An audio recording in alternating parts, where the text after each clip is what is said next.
Bonjour à tous, je suis très heureux de vous accueillir pour notre aventure qui nous emmène aujourd'hui en Amérique du Nord, pendant les premières flammes de la Révolution. Dans les environs de Boston, les tensions entre les colonies et l'Empire britannique ont atteint un point de rupture. Les Britanniques pensent pouvoir écraser rapidement et facilement la rébellion. Mais face à eux, les miliciens sont déterminés, encore mal équipés certes, mais sont déterminés à tenir une position stratégique, à savoir Bunker Hill. Le 17 juin 1775, les troupes avancent. L'assaut est lancé. Un assaut frontal, un assaut massif et implacable. Mais au lieu d'une victoire facile, les tuniques rouges se heurtent à une résistance féroce. Contre toute attente, les Américains tiennent bon face à la puissance de l'Angleterre. Les lignes tiennent, les combats sont rapprochés, la fumée recouvre tout le champ de bataille. Mais quand la colline finit par enfin tomber, le prix est énorme et quelque chose a changé. La guerre ne sera pas courte. Comme une bataille techniquement gagnée par les Britanniques devient-elle un symbole de résistance pour les insurgés américains? Et pourquoi Bunker Hill marque-t-elle un tournant psychologique dans la guerre d'indépendance américaine? Vous voulez le savoir? Venez avec moi! Au sujet de la bataille de Bunker Hill, les sources primaires telles que les témoignages des participants, les rapports militaires, nous offrent des perspectives parfois contradictoires sur le déroulement précis des combats et la localisation exacte des fortifications. On peut débattre du caractère décisif de la bataille. Certains y voient un échec tactique américain, compensé par un succès moral. D'autres insistent sur l'incapacité britannique à briser rapidement la résistance coloniale. La question de la gestion des ressources, du commandement, de la coordination des milices fait également l'objet de discussions profondes.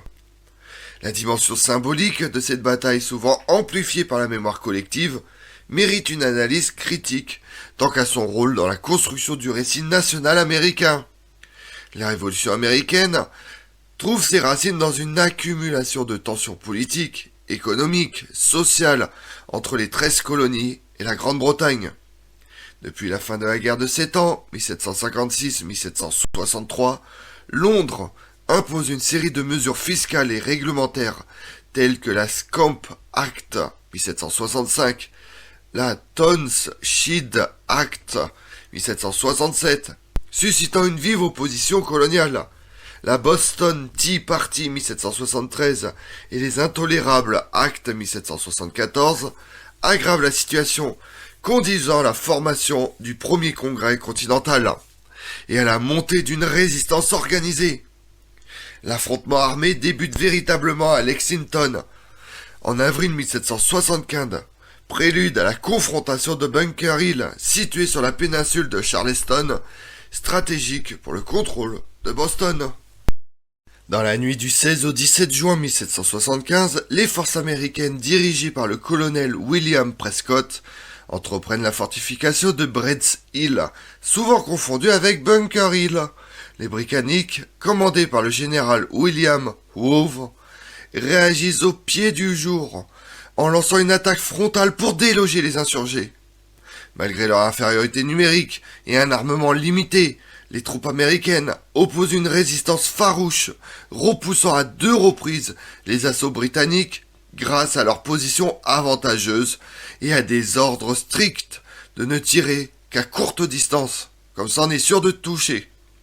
Ce n'est qu'à la 3e attaque, alors que les munitions font défaut, que les Britanniques parviennent à s'emparer de la colline, au prix de très lourdes pertes. Les forces en présence illustrent le rapport de force du début du conflit. Environ 2400 soldats britanniques affrontent 1200 miliciens.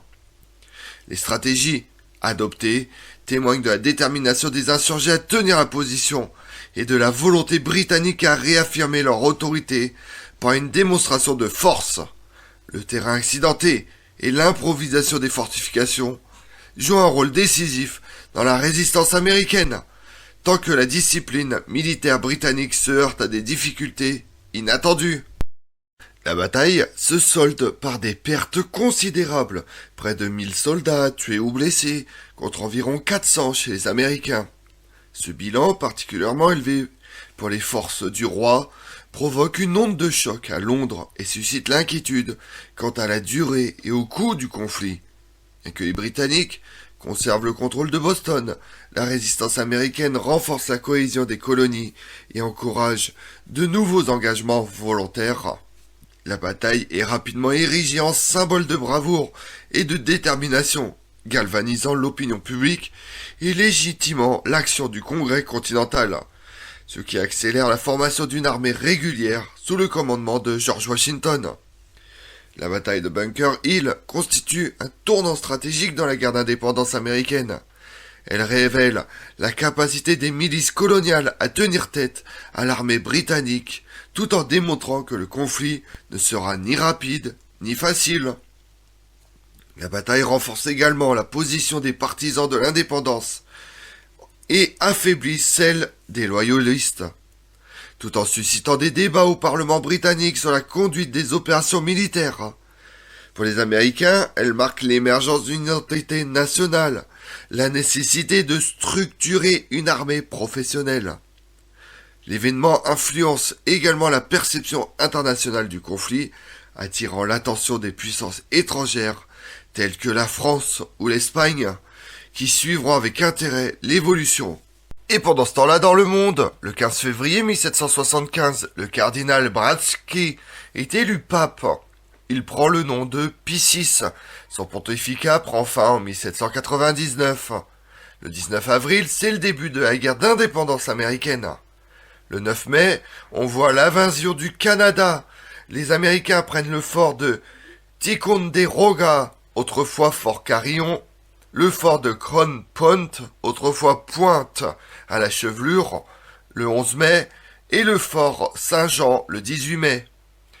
Le 15 juin 1775, George Washington est nommé par le Congrès continental commandant en chef des forces américaines.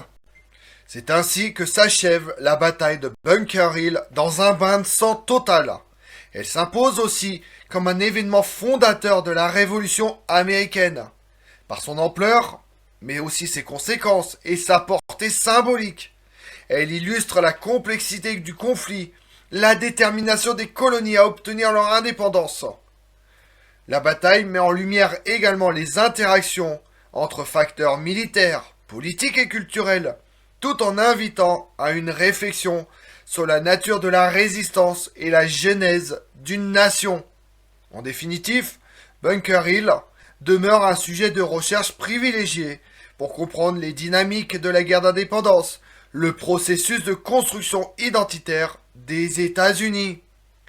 Ainsi s'achève notre aventure. Si vous voulez connaître mes autres vidéos, retrouvez-moi sur ma chaîne YouTube Tout sur l'Histoire avec Damien, mais également sur les réseaux sociaux, Twitter et Instagram, Histoire Damien. Et pensez à liker, commenter et vous abonner. Dans notre prochaine aventure, on partira sur les traces d'un événement et surtout d'une bataille d'une grande ampleur.